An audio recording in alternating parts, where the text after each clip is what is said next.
Hi friends, welcome to my YouTube channel competitive aspirants. ఒక group 2 అభ్యర్థి ఆవేదన present సిచ్యువేషన్లో ఎలా ఉందంటే చిన్న వీడియో రూపంలో మీకు వివరిస్తాను. ఏంటంటే గ్రూప్ 2 నోటిఫికేషన్ ఇవ్వక 4-5 ఇయర్స్ తర్వాత గ్రూప్ 2 నోటిఫికేషన్ వచ్చిందండి. అది ఏ సందర్భంలో వచ్చిందో నీకు తెలుసు, నాకు తెలుసు, అభ్యర్థులు ప్రిపేర్ అయ్యే వాళ్ళందరికీ తెలుసు. సో ఇలాగలా 4-5 ఇయర్స్ తర్వాత నోటిఫికేషన్ అనేది వచ్చింది. సరే, నోటిఫికేషన్ వచ్చింది, ఆనందంలో ఎక్కువ పోస్టులు వచ్చినాయి. ఈసారి ఎట్టయినా సరే గెజిటెడా నాన్ గెజిటెడా జాబ్ వస్తుందని ఆశతో ప్రతి ఒక్క అభ్యర్థి ప్రిపరేషన్లోకి వెళ్ళిపోయారు. అలా ప్రిపరేషన్ స్టార్ట్ చేసుకొని ప్రిపేర్ అవుతూ ఉంటే గ్రూప్ 2 ప్రిలిమ్స్ ఎగ్జామ్ నిర్వహించారు. సరే, అది పేపర్ ఎలా ఉంది వాళ్ళ ఇష్టం అండి. పేపర్ ఎలా వచ్చినా మనం ఫేస్ చేయాల్సిందే, తప్పదు. ఎందుకంటే మనం దాన్ని ఏ విధంగా క్వశ్చన్ చేయలేం. కంపల్సరీ పేపర్ ఎలా ఇచ్చినా మనం అటెంప్ట్ చేయాలి. సరే, పేపర్ అయితే బాగా టఫ్గా వచ్చింది. అభ్యర్థి ఎగ్జామ్ హాల్లో పేపర్ చూసిన తర్వాత ఏం చేయాలో తెలియని పరిస్థితుల్లో వచ్చే మార్కుల కంటే నెగిటివ్ పెట్టడం వల్ల వచ్చినవి పోయినాయి, వచ్చేసి మైనస్లో పడిన వాళ్ళు ఉన్నారు. చాలా తక్కువ కట్ ఆఫ్ వస్తుంది. సరే అనుకున్నాం. సరే, ఈలోపు పేపర్ టఫ్నెస్ వల్ల ఏం జరిగిందంటే 1:12, 1:50, 1:100 అనేది అభ్యర్థుల్లో గందరగోళం. అంటే 4-5 ఇయర్స్ తర్వాత వచ్చింది నోటిఫికేషన్. ఏం చేయాలి? ఏదో ఒక అవకాశం కావాలి. అంటే ఇప్పుడు ఇంట్లో చెప్పుకోలేం కదా, ప్రిలిమ్స్ పోయిందని చెప్పుకోలేము ఎవరం కూడా. సరే, అందరికి మంచి జరగాలని 1:100ని సెలెక్ట్ చేసుకున్నారు. దానికోసం ప్రయత్నం చేసాం, పోరాటాలు చేశారు. సో ఎలాగలా ఏదో సందర్భంలో 1:100 అనేది అనౌన్స్ చేసి 1:100 రిజల్ట్ తీశారండి. గ్రూప్ 2 1:100 తీశారు, రిజల్ట్ అనౌన్స్ చేశారు. అంతా బాగానే ఉంది. సరే, జూలైలో మెయిన్స్ ఎగ్జామ్ జరగాలి.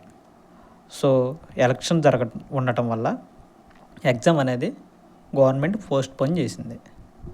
సరే, ఎలక్షన్స్ వచ్చాయి, ఎలక్షన్ అయిపోయింది, కొత్త గవర్నమెంట్ వచ్చింది. కొత్త గవర్నమెంట్ రాగానే ఎగ్జామ్ అనేది ఎప్పుడు ఏంటనేది ఎవరికి అర్థం కాలేదు. సో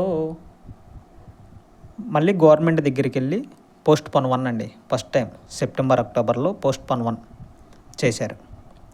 ఎగ్జామ్ డేట్ అనేది అనౌన్స్ చేయకుండా ఫస్ట్ అభ్యర్థుల మేరకు ఎగ్జామ్ అయితే పోస్ట్పోన్ చేశారు. జూలైలో జరగాల్సింది ఎగ్జామ్ మళ్ళీ పోస్ట్పోన్ 1 అయితే చేసేసారు. సెప్టెంబర్, అక్టోబర్లో ఎగ్జామ్ డేట్స్ అనేవి అనౌన్స్ చేయకుండా పోస్ట్పోన్ చేశారు. పోస్ట్పోన్ 2 ఇది ఎప్పుడు డిసెంబర్లో చేశారు. డిసెంబర్లో ఎగ్జామ్ ఉంటుందని అందరూ అభ్యర్థులు గందరగోళం నెలకొన్న తర్వాత మళ్ళీ గవర్నమెంట్ దగ్గరికి వెళ్ళి ఎగ్జామ్ అనేది పోస్ట్పోన్ అయితే జరిగింది. ఎప్పుడు డిసెంబర్లోకి వచ్చిన తర్వాత జనవరిలో ఎగ్జామ్ అన్నారు.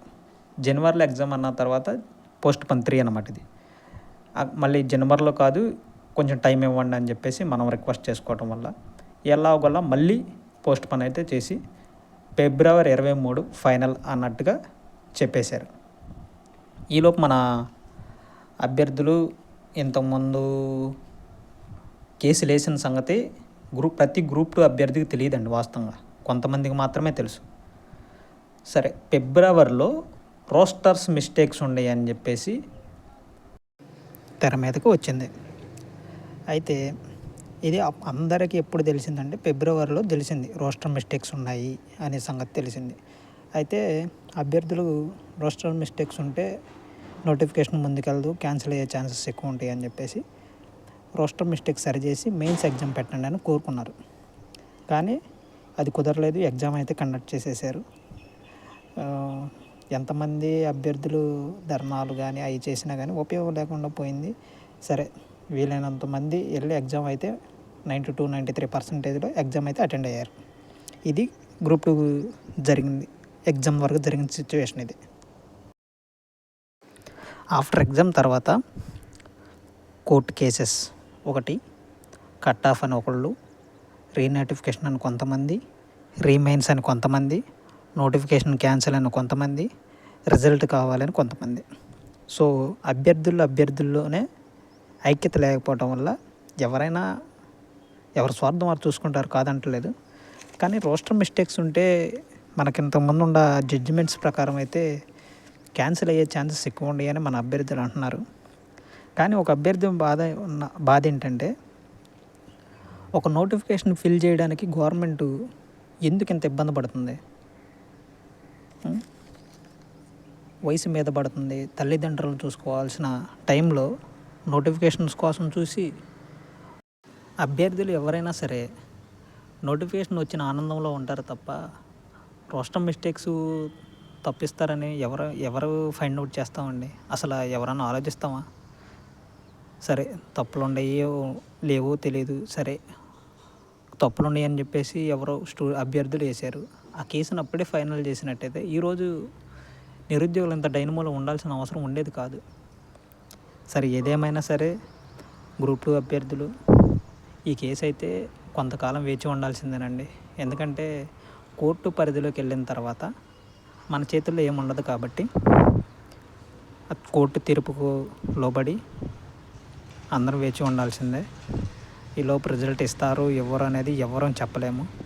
అయితే ఈరోజు ఈనాడు పేపర్లో ఒకటి వచ్చింది, ఆ మిస్టేక్స్ సరి చేసిన తర్వాత రిజల్ట్ ఇవ్వాలని గవర్నమెంట్ వారు అనుకుంటున్నారు. ఏది ఏమైనా ప్రతి గ్రూప్ 2 అభ్యర్థి తీర్పు వరకు వేచి ఉండండి. ఇది ఎప్పుడొస్తుంది, 1 year వస్తుందా, 2 yearsలో వస్తుందా అనేది ఎవరని చెప్పలేమండి. 6 monthsలో వస్తుందని కూడా మనం చెప్పలేం. సో ఇప్పటికే వయసు మీద పడిపోయిన వాళ్ళు ఉంటారు, ఫ్యామిలీ ప్రాబ్లమ్స్ ఉంటారు, ఏదో చిన్న జాబ్ చేసుకోక తప్పదు. చేసుకుంటూ ప్రిపేర్ అయ్యి సాధించడమే తప్ప దానికోసం ఎదురు చూసి ఏదైనా మంచి జాబ్కి ప్రిపేర్ అవ్వటమా లేదా ప్రైవేటు జాబ్ చేసుకుంటూ ప్రిపేర్ అవ్వటమా ఏదో ఒకటి చేయాలంటే. సో ప్రతి గ్రూప్ 2 అభ్యర్థి ప్రతి ఒక్కరికి ఆల్ ది బెస్ట్ అండి.